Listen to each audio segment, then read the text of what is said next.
Hey everyone, Once Bitten here. So, as you probably know, I've been pretty heavily involved in the Ninth Age project for a couple months now, and it's it's growing really quickly. There's a lot, just exponentially more users on the forum and participation on the forums and things like that. I think there's a lot more people playing the game, and I see a lot more because I see so many people joining the forums. I thought it might be a good time to talk about a particular phenomenon that I see on the forums that might maybe help all of us work together better. So I'm not pointing fingers at newcomers to the forums. I'm not pointing fingers at anybody who's been a long-term participant in this project. I'm just saying that I see it, and I invite you to open your eyes and see if you see the same thing. If you don't, that's fine, and maybe just give my perspective on it. So these are my observations. Uh, it seems to me I've seen it twice, and I've only been working on this for I think just over 2 months. So on average, so far, my N of two, um, I've seen. It seems like every month there's a post somewhere where somebody makes this apocalyptic statement about Ninth Age, where it's um, the powers that be aren't listening to us. Everyone is leaving. Yada, and it's crashing or it's going to crash and burn, or it is crashing and burning, or whatever, because you're ignoring what the community has to say. And if you haven't seen this kind of post yet, you will. Usually, I think it's going to be most common on particular army forums because somebody feels their army is being done wrong. So first off, for the couple that I've seen, I think one of them predicted it and one of them said it's already happening. I would say it's not already happening. It's the opposite. I think it's just still on a growth curve. But I think more importantly, I think what I read into it is that statements like this, they're just a genuine misperception, um, because it's based on limited interaction. Somebody's talking with his group of 3 or 4 or 6 or 12 gaming buddies, and they all think the same thing because there's this phenomenon called groupthink, and they can't get others, the powers that be, to agree with them, and so they freak out and say, "You guys are wrong, we're right," and whatever. And when I think that may be the cause, then I'm thinking I think you just need to practice a little more objectivity, try to get out of your own subjectivity a little bit more, and that can be tough to do. I realize. I think sometimes, whether it's intentional or not, I wonder if there's a little bit of manipulation in something like this, like the powers that be. You guys aren't listening to us, so I'm gonna try to manipulate you into doing what I want by threatening you with extinction, right? Like I'm gonna predict your downfall or whatever. I hope there's not any intentional manipulation going on with posts like this, but my guess is that's been a common phenomenon for several months, and I'm just seeing it now because I'm just becoming more and more active on the forums. So let me give you an example. This is something I read recently. There was somebody who the post went something like this: I am at a, I am a mid-tier player. I'm not a fantastic player. I'm not a bad player. I go to tournaments sometimes. I'm not a top table player. Here is the list I'm using. I've been using it a lot. If you look at it, it's a very balanced list. And I would agree with you. I looked at the list and it was very balanced. I like balanced lists. Balanced lists tend to fit my Batman style approach to list building. But a lot of times when you look at top tables, they're not necessarily balanced lists. A lot of times you build a certain strategy into your list, and so it tends to overwhelm some things over others. So he's using a balanced list. He posts his win-loss draw ratio, and roughly speaking, he was, if you take out the games that he drew a fair number of them, he was winning about 50% more than he was losing. So it means he had about a two-thirds win-loss ratio. So he won 2 games for 1 game he lost. And so I was looking at that going, okay, all right, what's your point? And the point he was making was, do you see this with this list? I'm only winning two-thirds. I'm telling you, my book is underpowered. And I've been telling you it's underpowered, and you won't listen to me. And here's my evidence. Wait, what the hell? What world do you live in? You're using a balanced list. You're winning two-thirds of your games, and you're complaining that your book is underpowered because apparently, if you don't win 90% of your games, your book isn't as powerful as it should be.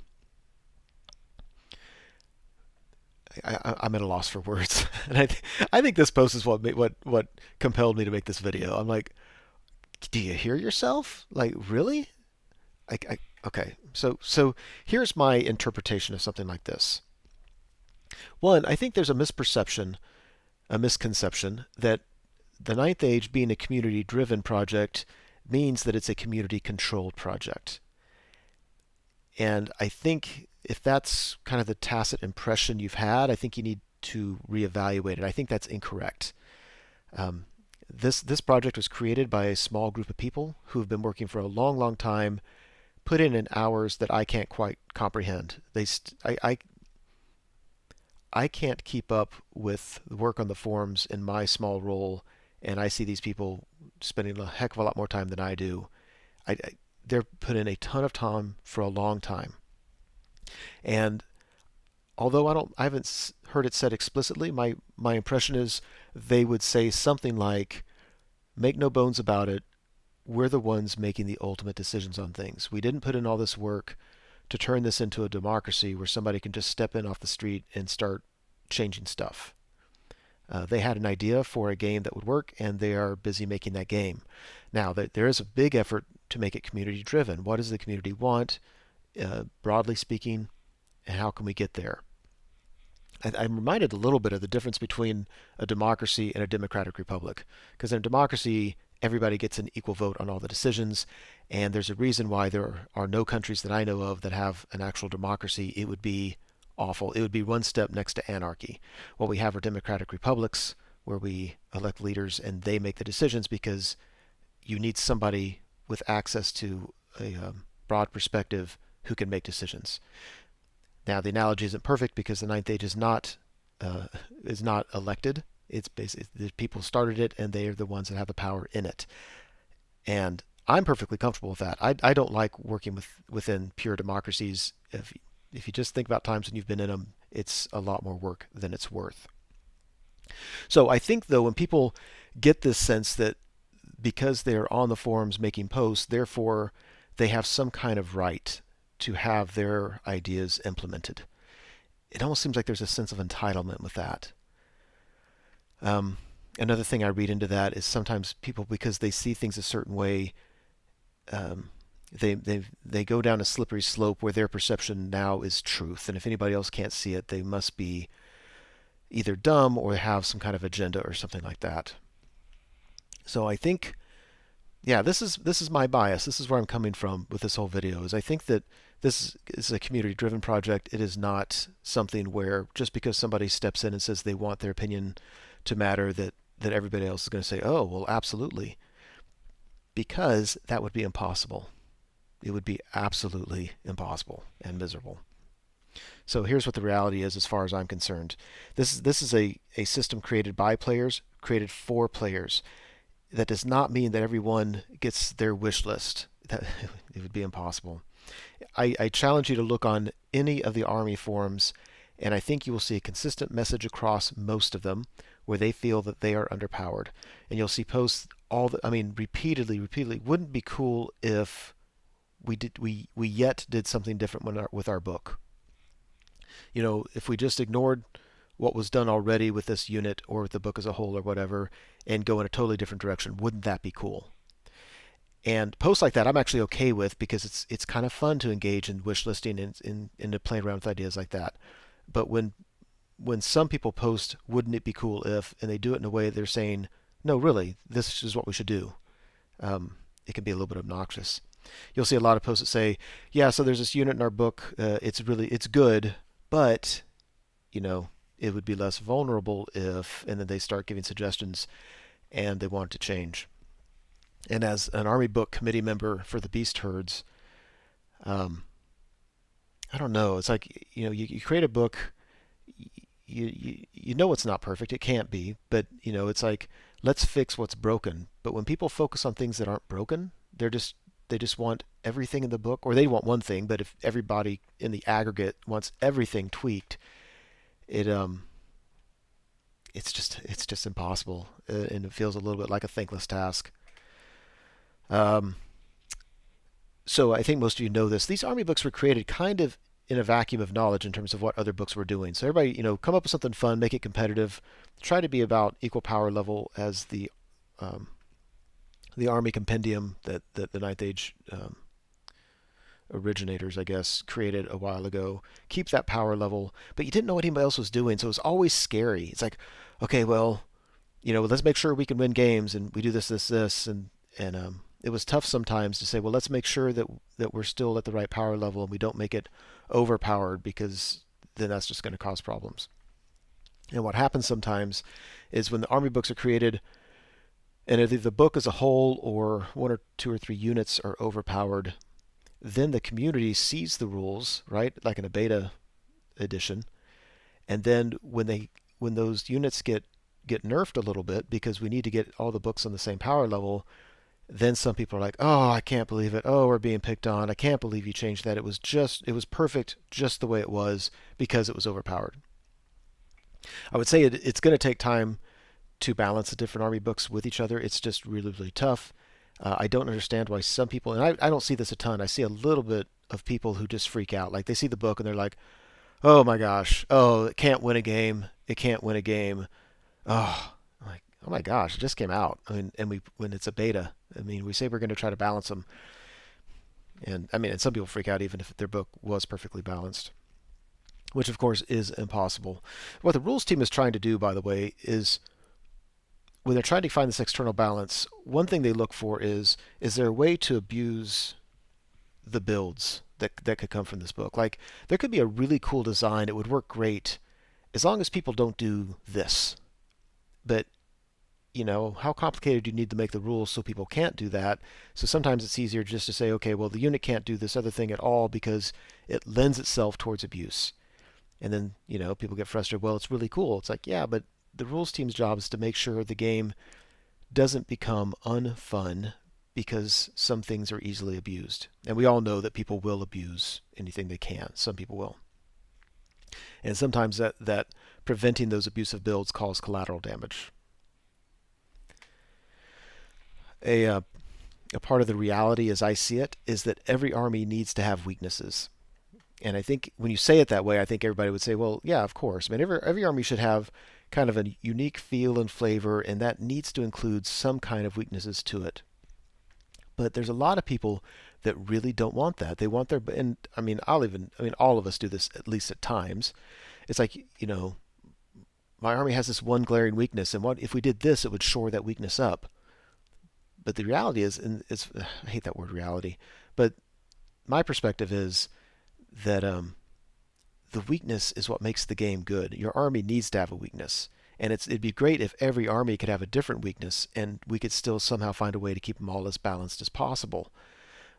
But if you're really passionate about your army and you really want your army book not to have weaknesses, I think that's just a core conflict that you're never going to get over, because if it gets that way where your army doesn't have a weakness, we've ruined the game. The game obviously cannot cater to everyone's whims, and that doesn't mean that when the rules team says your army can't do something, that doesn't mean that they're picking on your army. Oh, the rules team. I've read this once. The rules team mainly plays this army. That's why that army book is so good, and they don't play other armies, and they want. I'm like, no, listen to yourself. That's okay. No. My interactions with the rules team. Obviously, with 5 different people, you have 5 different perspectives. They have different agendas, and I don't mean that in a negative way. They have different things that they're worried about, different things they're trying to promote, and they argue with each other a lot about stuff, trying to make it balanced. But their intent is the same. Their intent is, we want to make this a fun game, and we want it as balanced as possible. So I think to accuse them of anything other than that, the few times I've seen it, is a little bit untrue and unfair. What they could do better is spend a lot more time explaining the rationale behind their decisions. And I think they would not disagree with that. The problem is, I'm telling you, I don't know how many hours a week these guys put into it. I know it's well in excess of 20, and these are people who have full-time jobs and families and real lives outside of this. They simply don't have time. And that's one thing I'm taking upon myself, is just trying to step in a little bit and when I can try to explain their rationale or explain the process, because I think that needs to be done. I think when they just, because they're busy and they just kind of make decisions and say, let's go with it, the perception is that, oh, you didn't care what we said, you didn't take the time to listen to us. And that's not true. They just spent 3 hours arguing with each other about everything. They came up with their decision, and now they're just saying what it is. It would be nice if they could explain the rationale more, um, but they just can't. Let's see. When we're creating army books, this is back to my perspective as an army book committee member. One thing we're striving for is internal balance, and what that means is we want every unit in the book playable. Like with my old Bretonians, I could never play the Grail Reliquae if I really wanted to be competitive. So now with the Kingdom of Equitaine, or the Knights of Equitaine, um, now they have a unit that's similar to what that was, and it's playable. And every unit that's in the book should be playable in a competitive list. Again, perfect balance is absolutely impossible, but part of that too means that nothing should be so good that it makes its way into every list. And I feel like I get a lot of pushback from the Beast Herds community, because that's the one I interact with the most, because there's an item or a unit that, yeah, it serves a purpose, but it's not, it has this weakness, it's not good in this circumstance. There's a vulnerability here, and I'm like, yes, damn it, yes, yes, by design, on purpose, it does. I have no interest, and I hope that the rules team enforces this across all the army books. I have an interest in making sure that every item in the magic list, for instance, and every unit in the book, there's a time and a place when it would be really good. And nothing is so good that you see it in every list. As a matter of fact, if I see an army list that the same items in every single list, I'm probably going to recommend that we either increase its points or nerf it a little bit, because that's not what we're going for. So keep that in mind if you find yourself tempted to always say, here's how this thing could be better. You're right, it could be, and that's not necessarily the purpose. Now, external balance means we want the different army books as equal as possible to each other in power level, and that means that your favorite army and every type of build within you possible by that army book needs to be beatable. If you are looking for a book that you can create a build that wins every game, you can go to a tournament with top level players and skate right through because you figured it out. If you can do that, we failed in our purposes. So if you're looking for that and you're going to be unhappy without it, then I think you're just going to be unhappy, at least as far as I have any power to influence. And again, I'm hoping the powers that be and I are aligned with that, because I think they are, and that's what I really like about this. The purpose is not to create a system where people can build an unbeatable list, because that would sell models. What we're trying to do is say no. Let's build lists that they have weaknesses. You play a good game, outplay your opponent, you win. You have a bad game, you make bad decisions, you lose. So in case you want a little bit of insight into the process that goes behind these decisions, let's see. Broadly speaking, the Army Book Committee is empowered with the creative design of the book. And I would say keep in mind with that we're all rookies. And that's actually a potential downside of the project. We're not people who have a ton of experience. I've learned so much in creating this Beast Herds book that if I were to do it all over again, I would do it differently, and the book would look different, and it might hopefully be better. But all of us were doing this for the first time, or at least as far as I know, all of us were doing this for the first time. But we were given the mandate of create an army book and make it creative, make it fun. I mean, the Beast Herds, we tried so hard for that. I mean, we were thinking, how could we make an MSU chariot heavy army viable? And we were coming up with things like the pillager icon and free reform for chariots and stuff like that. Excuse me. How can we have a really cool theme to the army? We went with this notion of ambush, and with the notion of taking drunken centaurs and drunken giants and stuff like that. The rules team's job is it's a little bit thankless. It's a lot thankless. Their job is to be the bad cop, and I'm stealing that from one of them. They need to step in and say, okay, you've created this thing, that's cool. We need to make sure that it works within the system, that it's not too abusable, that it's on par with other books, and usually that means they have to tone things down. And so now people are, it's easy to be unhappy when the rules team steps in and says, yes, that was a great idea. It's too good. It's too good. We can't have that. So big picture, that's the design of it. The way that it works is the rules team gave the Army Book Committee members guidelines. No more. I've talked about this before. No more than 2 new units. There needs to be a really justifiable reason to add new units. No more than 10 magic items. Yada yada yada. Then, at the same time, the community, anybody participating on the forums, was giving input into the Army book, just their idea. Lots of wish listing, and I mean that in a very good way. There's 1 or 2 people for every Army book that are called Army Support, and their job is to monitor the forums of that particular Army book, look at all the ideas, gather them together. I'm not sure it'd be wise for them to gather every single idea as much as to compile ones that seem most popular and or ones that just seemed really innovative that they liked, and kind of compile that for the Army Book Committee, because doing that alone is very, very time consuming. And the Army Book Committee is already busy doing other stuff, so it's tough to have them also be on the forums gathering that feedback or that input. So the Army support people get ideas, get input from the community. They present it to the Army Book Committee.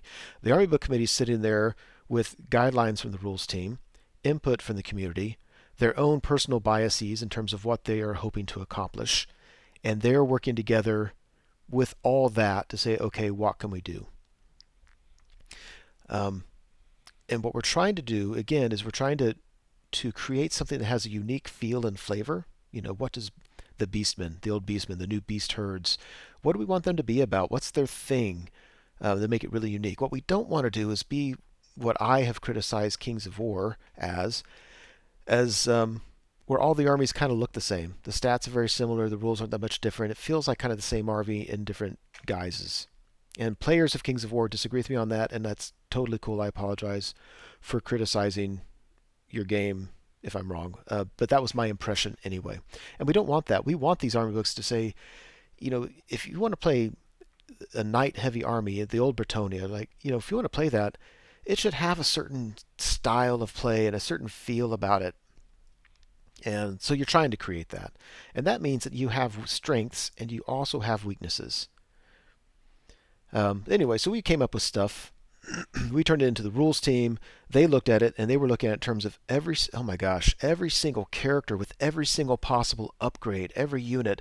Do they balance out? Is anything auto-include? Is anything never include?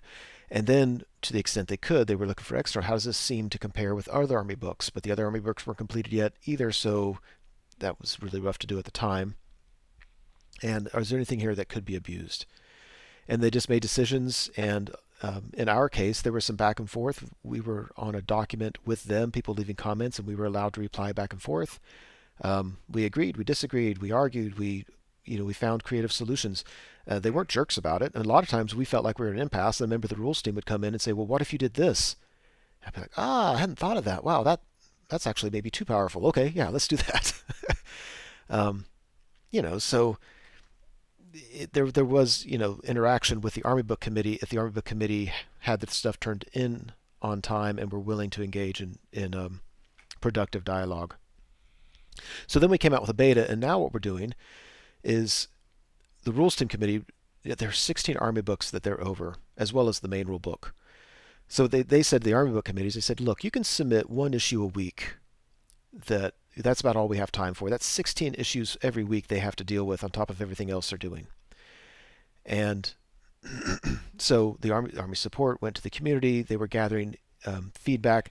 We listened a lot more to feedback that came from actual playtesting. If somebody said, I've looked at it and I think this, I just didn't care. I just can't give a shit. I hear it way too much. If somebody's played even just a few games and they say something, now I'm listening.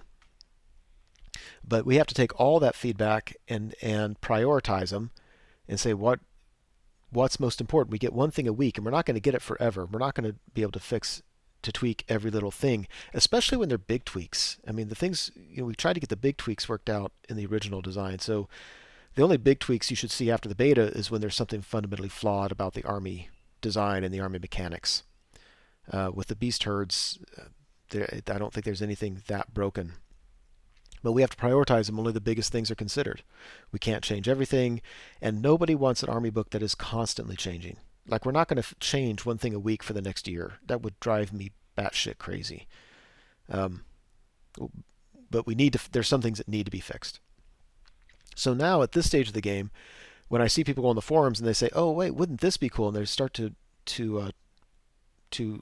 give good ideas for stuff, my thinking is, there's some things, if it isn't broken, I'm just not listening to because it isn't broken. We can't change everything. Um, so whether your idea is good or not, it's kind of irrelevant. We're looking only for the things that are the worst, and fix those.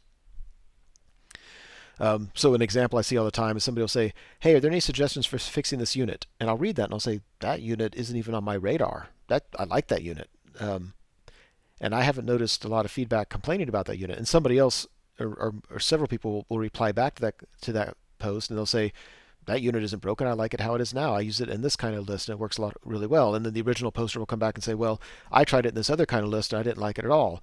And meanwhile, I'm thinking, exactly, damn it. Exactly. But then they'll say, then you'll see other posts jumping on the bandwagon saying, "Well, if we're going to wish list this unit could be better if we did all this stuff." It's like, well, no shit. Yes, it could. Um, a lot of times people don't want that certain character or unit or item to have any weaknesses. So they're trying to put it in their list and they're saying, "Oh, but you know what? If my opponent does this, that's going to, that's a weakness in this unit or this item." And I think the misconception is they don't realize that that is intentional. We want it to have weaknesses. So people want to have weaknesses. They want it to be bigger and badder. Just make it cost more points, but make it better. It's just not good enough as it is. And then other people will say, "No, take away some of these upgrades and have it cheap. I just want cheap so I can have multiple ones." Then other people say, "Well, make it cheap and then have all these upgrades as options." Which my initial thought on that was, yes, do that for everything. Make everything cheap and have tons of options. But now I'm seeing already, it's like, man, the army books just get too complicated. They're just everything, not everything, but too many things are like that as of now. And if we keep on doing it, it's just going to get ridiculously complicated. So anyway, one thing I've noticed, the rules team is they're becoming more and more stubborn about the guidelines. They don't even call them guidelines anymore. They've changed the name to rules that they give the Army Book committees because um, just too many Army Book committees aren't listening to them. And so they do what they want. And so the Army Book, if the rules team says, "Look, submit one thing," and then people submit 10 things. And I will admit the beast herds have flirted with the edge of that a little bit. And I hope they slap us back if we went over the line, because I appreciate how insurmountable their task must be if everybody's abusing it. They have so much time. What's the most egregious thing in your list? How do you propose we fix it? We'll evaluate it, hopefully be able to say yes, and your book gets a little bit better and everybody is sane. I know in talking with them that what they would like to do is be able to talk through issues with the Army Book Committee. So, it's not that the ABC submits something, the rules team talk about it and give it back to them, and that's it. They'd rather talk about it. But certainly if multiple issues are submitted, there's just no time for that. Sometimes there's no time for that anyway. One thing they have done, though, is they're creating a new board.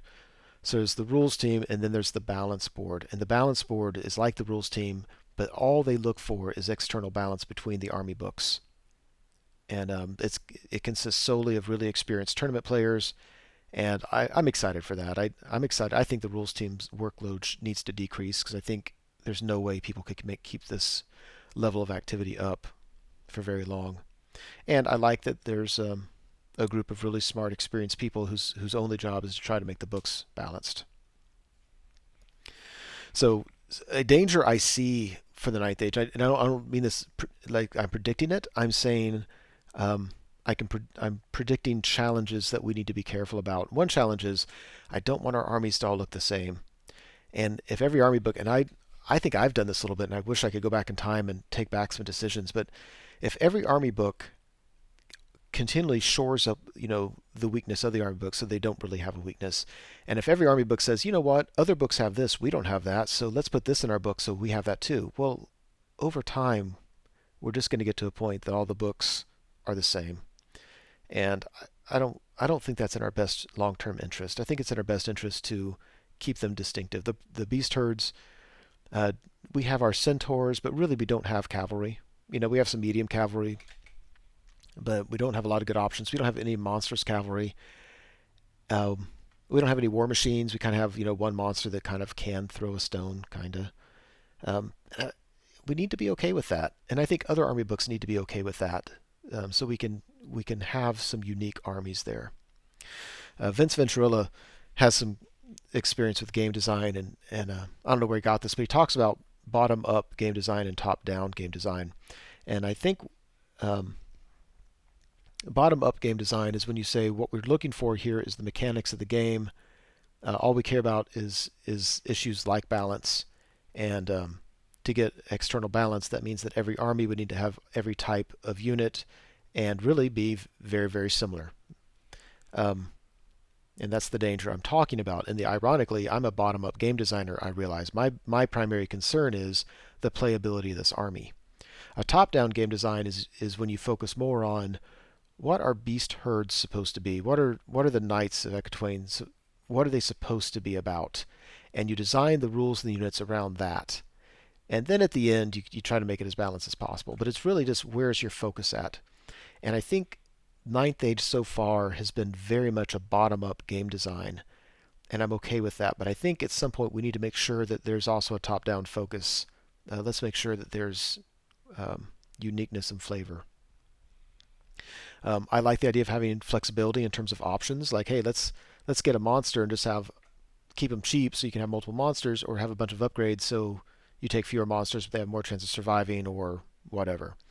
And I think we need to make sure there's a balance between that, having flexibility, and having too many options where it's just ridiculous.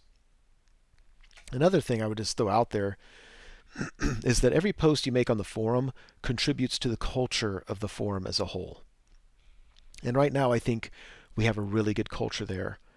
And I'm not predicting that it's going to get bad. I'm predicting that there's always going to be a challenge of it getting bad. So I think when you're on the forums, if the tone is one of helpfulness, if it's one of enthusiasm, or whatever, then you breed more of that.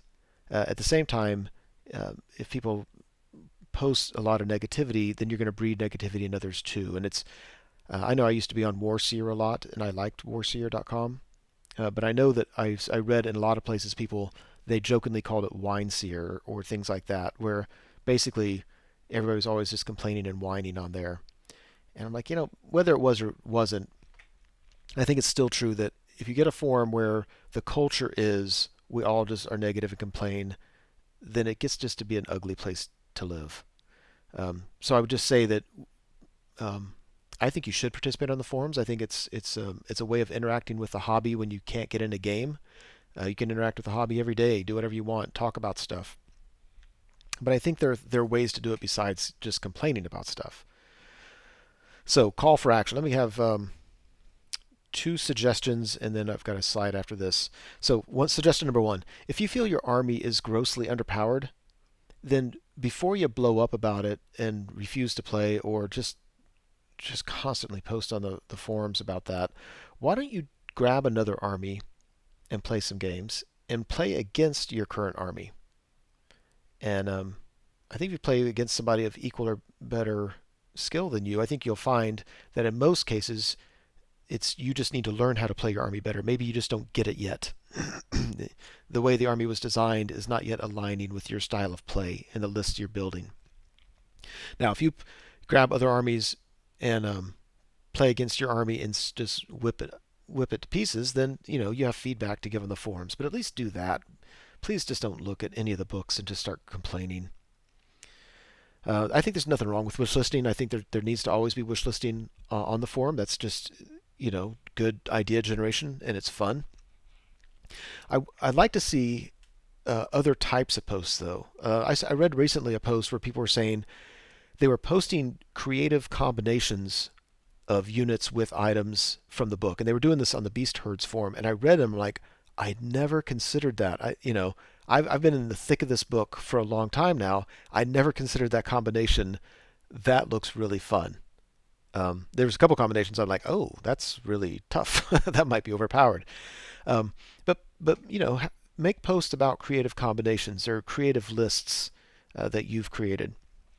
Maybe make posts about strategies to use, ways to counter other armies. If another army has a particular strength, how do we counter that with our book? Tacticas, things like that. You make posts where you're moving things forward with what's there, um, and save your suggestions for necessary changes for the times when it's really important.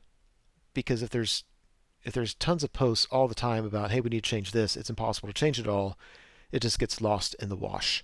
Um, if there's fewer posts like that, then it's easier to catch our attention and say, wow, okay, maybe we should look at that. Another thing I like, this is something that I asked of the rules team, and they didn't do it, and now I feel bad for even asking them because, again, they're so busy, and here comes one spit and going, da, da, da, do what I want.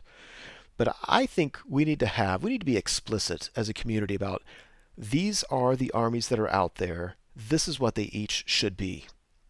And I think I invite you to post comments with this for as armies you want. But I think this is something that um, should be talked about on the army specific forums. So, for instance, for the beast herds, I'm thinking, what is our army about? So I came up with this stuff in about 1 minute, so I'm not saying this is the best way, the best description, but in my mind, these are mutants of a warped world. So back in Warhammer, it'd say, chaos influences mutated them. I'm not sure we're having quite that same fluff, so I don't know if I would say it the way I would have done in the past. But mutants of a warped world, they're ferocious, they're bloodthirsty, they're cunning. Something, in my mind, that's what I think of when I think of the beasties. They should be fast. I think ambushing should be their thing. I don't mind if other armies can ambush, but they shouldn't be able to ambush nearly as well as us. That is our thing. And we should be good in close combat. The weaknesses, we're mostly infantry based. We don't have fantastic cavalry. I do like the new centaurs, but they have big weaknesses. We don't have monstrous cav. We're mostly an infantry based army, and that has certain limitations. We have very limited. We have shooting, but it's limited. I mean, it's either really short range. It's certainly nothing overpowered at all. I think we're a lower tier army in terms of shooting. Our magic is designed to be very average, although I will say that you can build a pretty decent magic phase using the Seed of the Dark Forest and totems. But for the most part, we're an average magic army.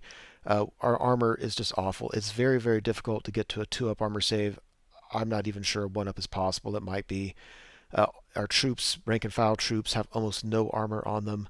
It's just not our thing. And we have high toughness usually, toughness 4, sometimes toughness 5, but for the most part, we feel our stuff is pretty fragile. We don't have armor to protect us. So, for instance, if we're compared to a dwarf, we're toughness 4, they're toughness 4, but we might have a 6-up save, whereas they have like a base 4-up save. I'm not complaining about it. I'm saying that's just something we have to deal with. And I think if we were more explicit about that, then it would be we'd have maybe more productive conversations on the forum about what units should and should not be able to do. So if you're willing to contribute to that, I would love to see comments on this video about the different armies and what they should be about. And to the extent you want to, I'd encourage you to talk about this stuff on your own army forum.